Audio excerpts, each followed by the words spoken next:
जय हिंद साथियों। मैं अंकित आपका स्वागत करता हूं आपके अपने YouTube चैनल संकल्प विद संदीप में। आज हम हिस्ट्री के इतिहास के एक नए हिस्से को पढ़ने वाले हैं। जो क्या है, अभी तक हमने जितने भी कंटेंट पढ़े हैं या जो आगे पढ़ेंगे उन सब का जो पूरा आधार है वो हमारे इसी चैप्टर पर है। तो यहाँ पर सबसे पहले हम लोगों को ये देखना है कि इस चैप्टर में है क्या, जिसने क्या है आगे पूरे भविष्य के इतिहास को बदल के रख दिया। तो हम लोग आज शुरू कर रहे हैं अपने इस चैप्टर को।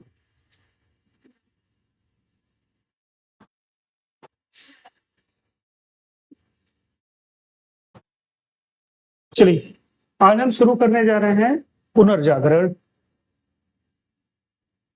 देखो, पुनर्जागरण में आने से पहले हम लोगों को देखना होगा विश्व के इतिहास को। अगर विश्व के इतिहास को देखा जाए तो जो विश्व का इतिहास है ये 3 भागों में विभाजित किया जाता है। पहला क्या है, जिस तरीके से हम भारत के इतिहास को 3 भागों में डिवाइड करते हैं, बांटते हैं, उसी हिसाब से विश्व के इतिहास को भी किया जाता है। देखिए,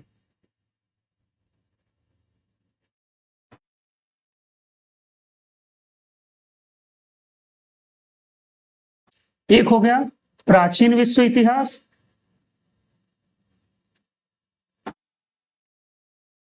हो गया हम लोगों का मध्यकालीन विश्व इतिहास,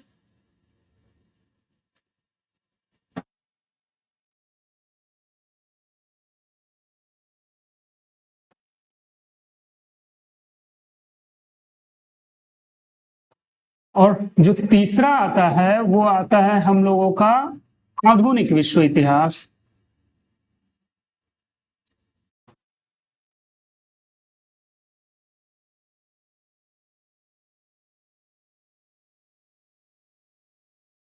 अगर देखा जाए तो जो पूरा विश्व का इतिहास है वो क्या है, इसी 3 भागों में विभाजित किया गया। पहला जो आता है वो पहली शताब्दी से लेकर 5वीं शताब्दी तक है, ठीक। जो दूसरा आता है 5वीं से लेकर 15वीं शताब्दी तक, और फिर जो तीसरा आता है वो आता है हमारा 16वीं शताब्दी से अब तक, या इसको हम क्या है समकालीन विश्व भी बोल सकते हैं इस आधुनिक इतिहास को। अगर देखा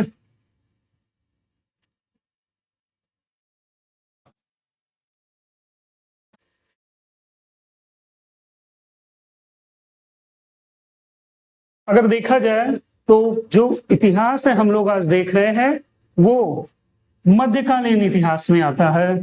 अगर देखा जाए तो इसको हम क्या बोलते हैं, मध्यकालीन इतिहास का भाग। अब आते हैं कि हम लोगों को देखना क्या है।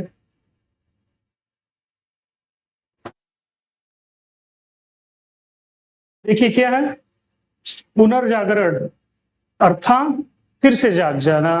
अगर देखा जाए तो इसमें दिया क्या गया है, पुनर्जागरण फ्रांसीसी शब्द रेनिशा, ये ध्यान रखना है।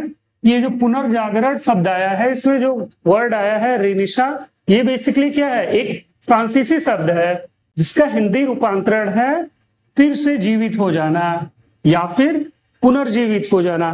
तो देखा जाए तो हम लोगों ने जो देखा था कि जो इतिहास हम लोगों का 3 पार्ट में डिवाइड था, तो उस हिसाब से देखें तो इसमें यही दिया गया कि संसार के इतिहास में 1300 से 1500 ईस्वी के बीच की अवधि को पुनर्जागरण काल कहा जाता है।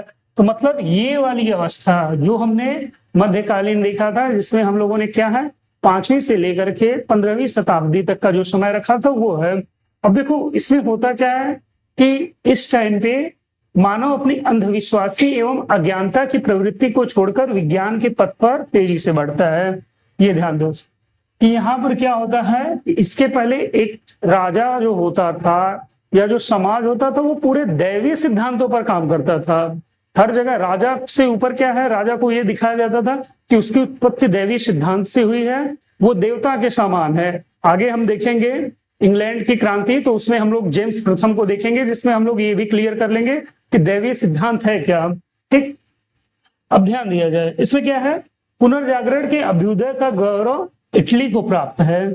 अगर देखा जाए तो पुनर्जागरण का जो ये पूरा कंसेप्ट आया है ये इटली से ही हुआ है। अगर वैसे देखा जाए तो इटली में एक शहर है फ्लोरेंस,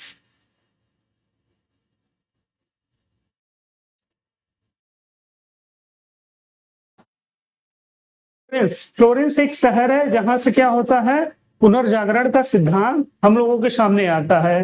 तो ये चीज ध्यान रखना कि इटली पुनर्जागरण का जो उदय हुआ है ये होता है इटली से।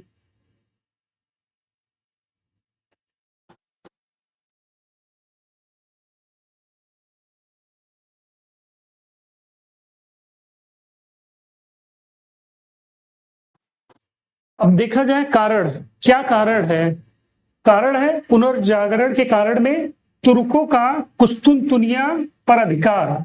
ये कहानी हम लोग जब क्या है पहले ही बार देख रहे थे, जब पहली बार ही पढ़ रहे थे तभी हम लोगों ने इस चीज को देखा था कि ये जो कुस्तुनतुनिया है 1453 ईस्वी में, ठीक, मैंने बताया था ऑटोमन साम्राज्य या उस्मानिया सल्तनत ये इसके अधिकार में आ जाता है। और इससे क्या होता है, तुर्कों ने 1453 में ईसाइयों के पूर्वी रोमन, ये देखो पूर्वी रोम का पार्ट होता था और इसको बैजेंटाइन इसकी राजधानी थी। बैजेंटाइन जो बेसिकली होगा ये क्या होगा, ये होगा राजधानी, ठीक। ये बैजेंटाइन साम्राज्य की राजधानी कुस्तुनतुनिया, ये जो कुस्तुनतुनिया वर्ड है ये बेसिकली क्या है, तुर्कों ने दिया था, लेकिन इसका जो नाम है जो इन्होंने रखा था वो था कॉन्स्टेंटिनोपल, ठीक। तो ये क्लियर हो जा रहा है कि 1453 में ईसाइयों के पूर्वी रोमन बैजेंटाइन साम्राज्य की राजधानी कुस्तुनतुनिया पर जो तुर्क थे उन्होंने अधिकार कर लिया था। अब इसके बाद इसमें देखो क्या दिया गया है, कॉन्स्टेंटिनोपल के बाद जितने भी यहाँ के लोग थे वो सब कहां पर चले गए, ये भाग जाते हैं अपने रक्षा के लिए, सब चले जाते हैं इटली। कॉन्स्टेंटिनोपल के पतन के बाद ग्रीक और रोमन विद्वानों ने अपने ज्ञान विज्ञान और विभिन्न पुस्तकों के साथ इटली में शरण ली। इस प्रकार इटली से जागरण का अभियान और तीव्र हो गया और परिणाम स्वरूप इटली से संपूर्ण यूरोप में ज्ञान विज्ञान का प्रसार हुआ। मतलब देखो क्या होता है कि जब यहाँ पर बात आ गई कि जब टर्किश आते हैं जो ऑटोमन एम्पायर के, ये बेसिकली क्या थे, इनका जो धर्म था ये मुस्लिम था, ठीक। और इधर जो ये लोग थे ये बेसिकली क्रिश्चियन थे या ईसाई थे। अगर इनके बीच में जो झगड़ा था और फिर बोल सकते हैं कि जब राज्य का परिवर्तन हुआ तो सीधी सी बात है लोग अपनी जान को बचाकर भागेंगे ही। तो यहाँ पर देखो इटली के पास भागने का एक ही कारण था कि ये लोग क्या है, इटली इसके एकदम पास में है। हम लोग देखते हैं इसको,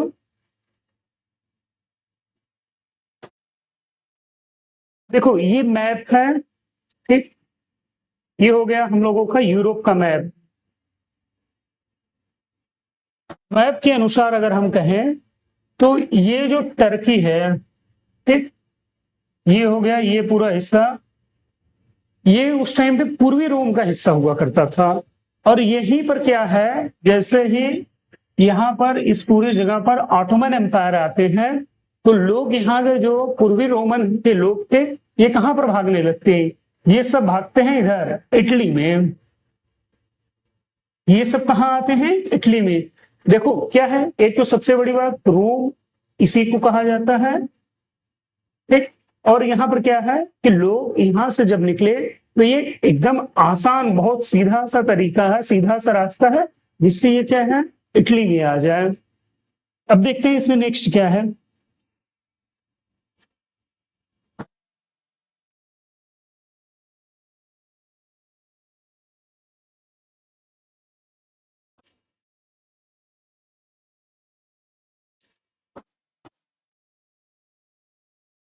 देखो परिवर्तन कहां कहां पर आता है, पुनर्जागरण तो आ गया लेकिन पुनर्जागरण के से इसमें परिवर्तन कहां पर आ रहा है।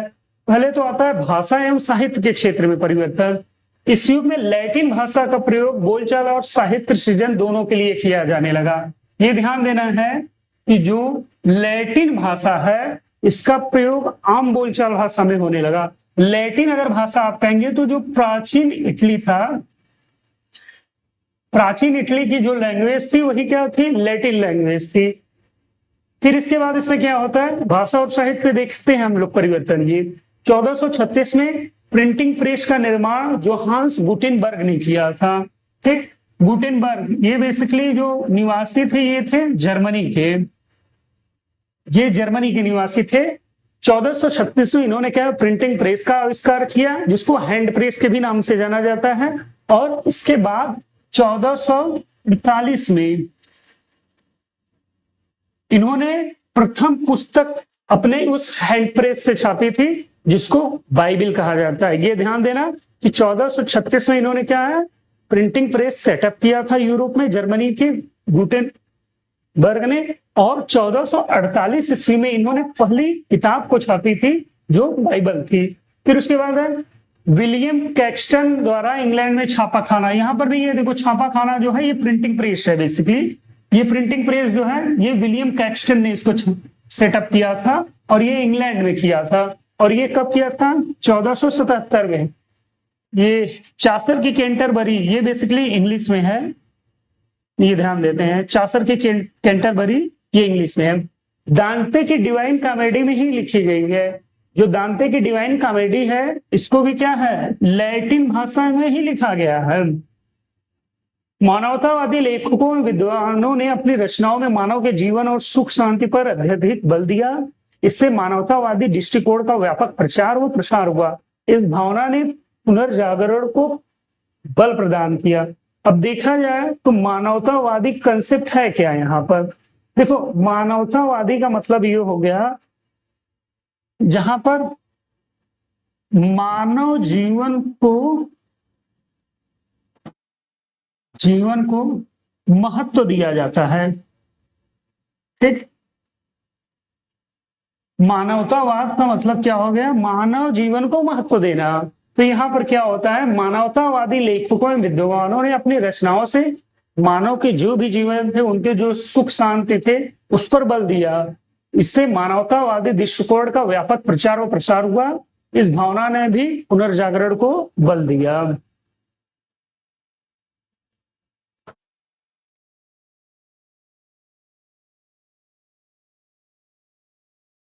देखो ये थोड़ा सा हम लोगों के लिए ज्यादा जरूरी हो जाता है, ठीक, ये वाला सेक्शन, क्योंकि क्वेश्चन जहां पर भी आएंगे ये इसी से आएंगे।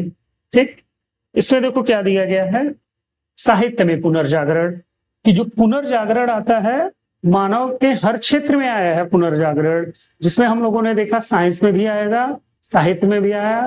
फिर उसके बाद इसके पहले जो मैंने बताया था कि दैवी सिद्धांत के इससे भी लोग हट जाते हैं। तो यहाँ पर देखो क्या होता है, इटली के महान कवि एवं दार्शनिक, ये ध्यान देना, जो दांते हैं, इन्होंने ही क्या है डिवाइन कॉमेडी लिखी थी।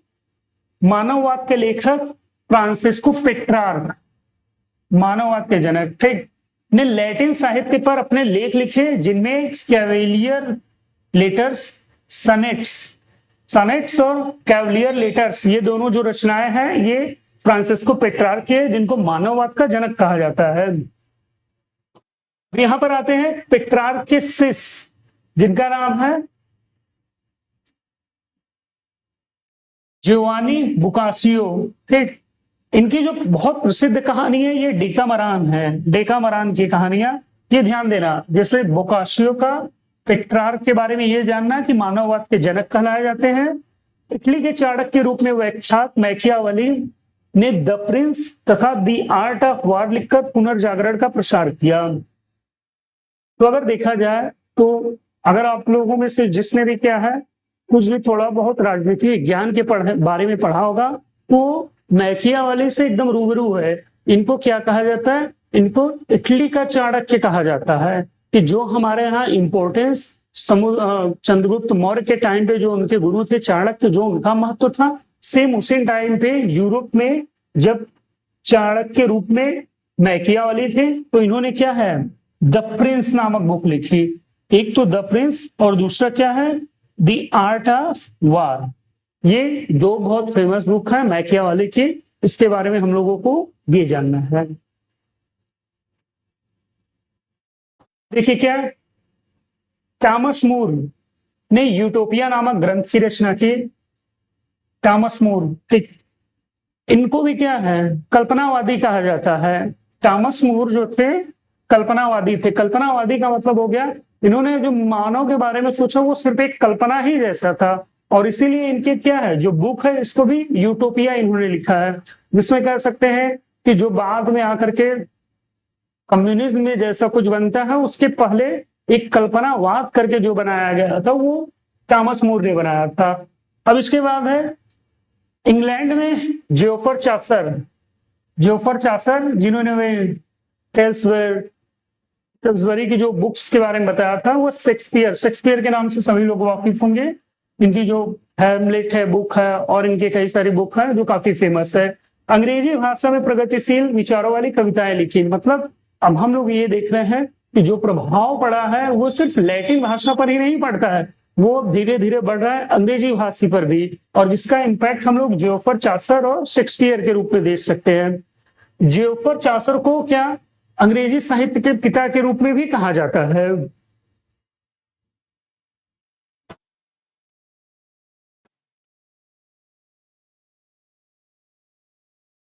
अब देखो साथ ही साथ इसमें एक टर्म आता है पुनर्जागरण चित्रकला। हमने साहित्य के क्षेत्र में देख लिया, अब हम बढ़ रहे हैं धीरे धीरे चित्रकला के क्षेत्र में क्या होता है। लियोनार्डो दा विंची, ये जो शख्स हैं, इन्होंने क्या है सबसे प्रसिद्ध कृतियों में मोनालिसा और द लास्ट सपर शामिल है। जो ये पेंटिंग इन्होंने की है जिसमें मोनालिसा की पेंटिंग सबसे ज्यादा फेमस है। देख लेते हैं हम लोग मोनालिसा की पेंटिंग। ये देखो, ये पिक्चर आप लोगों ने कहीं ना कहीं तो देखा ही होगा इस पिक्चर को। यही क्या है, लियोनार्डो दा विंची की पेंटेड मोनालिसा का चित्र है। मॉडर्न टाइम में ये कहां पर है, मॉडर्न टाइम में ये फ्रांस में है।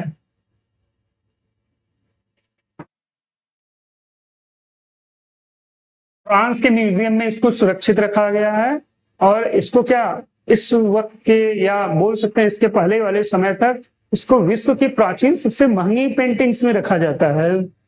ये है मोनालिसा, और इनका जो पिक्चर है, ये पेंटिंग है, ये जो बनाया है वो लियोनार्डो दा विंची ने बनाया है।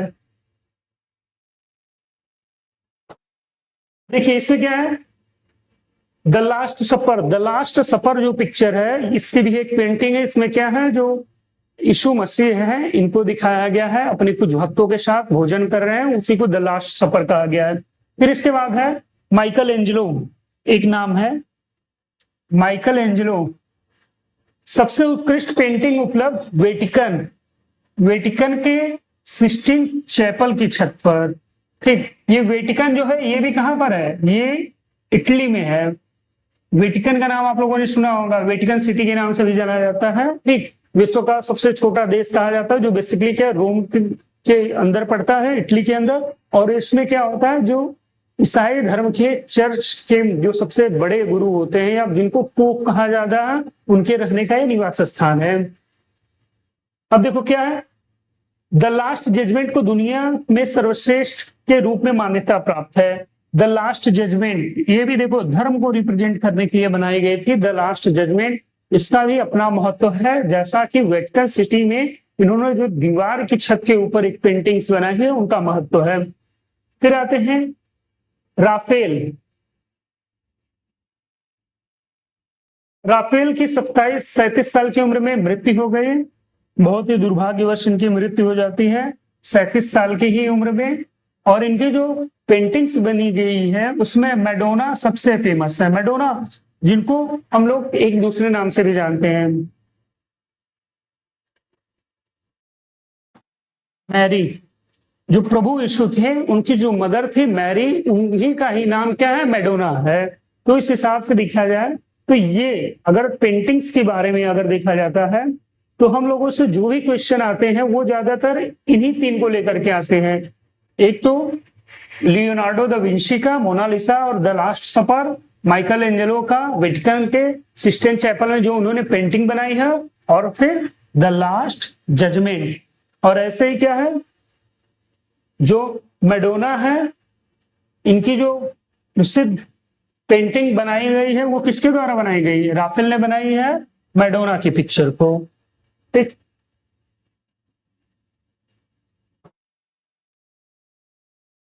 ये तो हम लोगों ने देख ही लिया।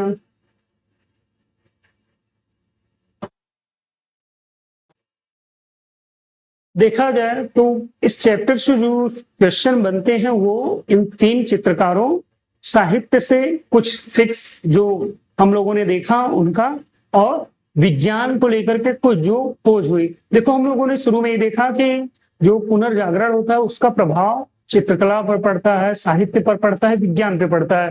तो उनमें से जो सबसे महत्वपूर्ण कुछ खोजें हैं हम उनको देखने वाले हैं। देखो इसमें क्या दिया गया है, कापरनिकस 1473 से 1543 में सिद्ध किया गया पृथ्वी सूर्य के चारों ओर घूमती है। इनके बारे में जो लोग भी क्या है कंपटीशन वगैरह या फिर जियोग्राफी वगैरह के बारे में पढ़े हैं तो वो जानते हैं कि कापरनिकस ने क्या है ये सिद्ध किया था कि पृथ्वी क्या है घूमती है और सूर्य के चारों ओर घूमती है। दूसरा आता है गैलीलियो। गैलीलियो के बारे में भी सबको पता है, दूरदर्शक दूरबीन का आविष्कार इन्होंने किया था, जिससे ये प्रभाव हुआ कि ये जब नौ परिवहन शुरू हुआ तो उसमें दूरबीन भी बहुत काम आने लगी। जो भी आपके सेलर्स होते थे वो अपने साथ दूरबीन रखते थे, जिससे पानी में जब वो समुद्र में यात्रा करते थे तो जो दूर की वस्तुएं थी वो भी ये आसानी से देख रहे थे। फिर क्या है, प्रसिद्ध वैज्ञानिक न्यूटन, एकदम ग्रेविटी गुरुत्वाकर्षण का जो हम पूरा थ्योरी पढ़ते हैं सर आइजैक न्यूटन के ही नाम पे पढ़ते हैं। इनका जो कंट्रीब्यूशन है फिजिक्स या हमारी डेली लाइफ में एक बहुत ही अभिन्न अंग है। इन्होंने क्या है इसी टाइम पे गुरुत्वाकर्षण का नियम दिया था और गति विषयक नियमों की खोज की। साथ ही साथ विलियम हार्वे ने मानव शरीर में रक्त परिवहन, एडियस बेसेलियस ने रसायन शास्त्र और शल्य चिकित्सा के संबंध में महत्वपूर्ण अनुसंधान किए। अब इसके साथ साथ है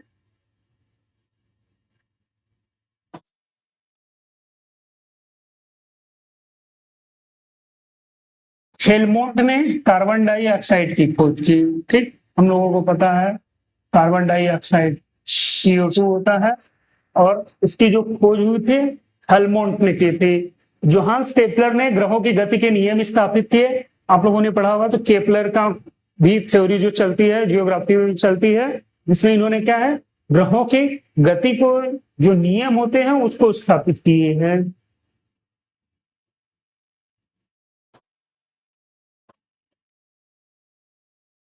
देखा जाए तो पुनर्जागरण में जो हम अपने हिसाब से पढ़ रहे हैं इसमें जो एक और अभिन्न अंग आ रहा है धर्म सुधार आंदोलन और उसका परिणाम।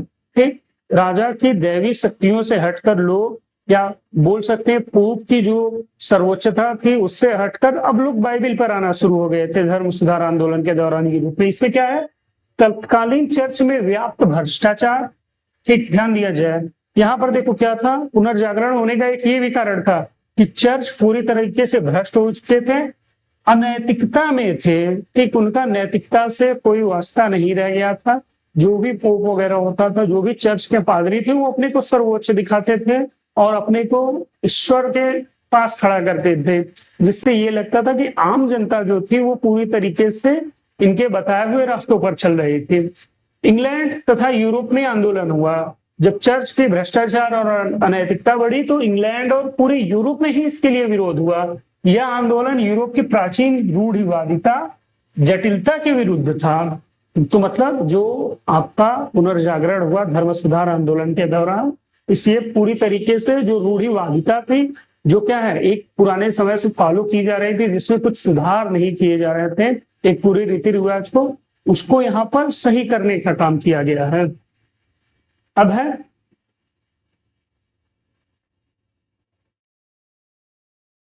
इस आंदोलन की सफलता का श्रेय जर्मनी के मार्टिन लूथर को जाता है। जो ध्यान दिया जाए जर्मनी के मार्टिन लूथर, ठीक, जो भी धर्म सुधार आंदोलन होते हैं पुनर्जागरण के टाइम पे उसमें जो सबसे बड़ा योगदान है वो जर्मनी के मार्टिन लूथर का है। लूथर ने पोप का खुलकर विरोध किया। देखिए यहाँ पर यह है कि जो अनैतिकता थी, भ्रष्टाचार था, उसमें जो सेंटर होता था वो पोप था और प्रोटेस्टेंट नामक नवीन संप्रदाय की स्थापना की। मतलब क्रिश्चियनिटी से ही हट करके उन्होंने क्या है उसी से संबंधित एक दूसरा संप्रदाय बनाया जिसको प्रोटेस्टेंट बोला जाता है। लूथर के समर्थकों ने पोप के आदर्शों को प्रोटेस्ट किया, इसलिए इस आंदोलन को प्रोटेस्टेंट आंदोलन कहा जाता है।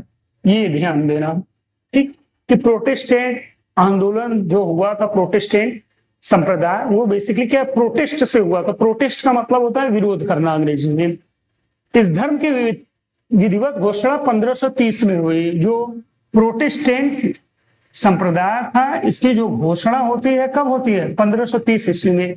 इस आंदोलन ने कैथोलिक धर्म का विरोध किया, इसे ही प्रोटेस्टेंट धर्म कहा जाता है। कैथोलिक धर्म का मतलब हो गया यहाँ पर कि जो पुराने रीति रिवाज से चले आ रहे थे क्रिश्चियनिटी में, उसी को ही कैथोलिक बोला जाता है। धर्म सुधार आंदोलन में मार्टिन लूथर, उल्ड्रिच जिंगली और जॉन कैल्विन, कैल्विनिज्म करके एक थ्योरी आती है जिसको कैल्विन ने दिया था। ये बेसिकली क्या है? मार्टिन लूथर के ही जो संदेश था उसको बाकी यूरोप के अन्य देशों में पहुंचाने का जो काम किया था वो उल्ड्रिच जिंगली और साथ ही साथ कैल्विन ने किया था। तो ये हो गए हमारे कुछ ऐसे इंपॉर्टेंट फैक्ट्स जो क्या है आने वाले आगामी एग्जाम में हम सबके बीच में एज ए क्वेश्चन आ सकते हैं। तो इसमें मैंने वही सब एरियाज को कवर किया है जिनसे क्वेश्चन हमेशा बनते हैं, कंटिन्यूअस बनते हैं। चाहे आप वो साहित्य के क्षेत्र में देख लें, चाहे आप ये जो पिक्चर्स हमने देखा पेंटिंग सिक्स के क्षेत्र में, चाहे फिर ये मार्टिन लूथर को लेकर के जो क्वेश्चन किया गया है।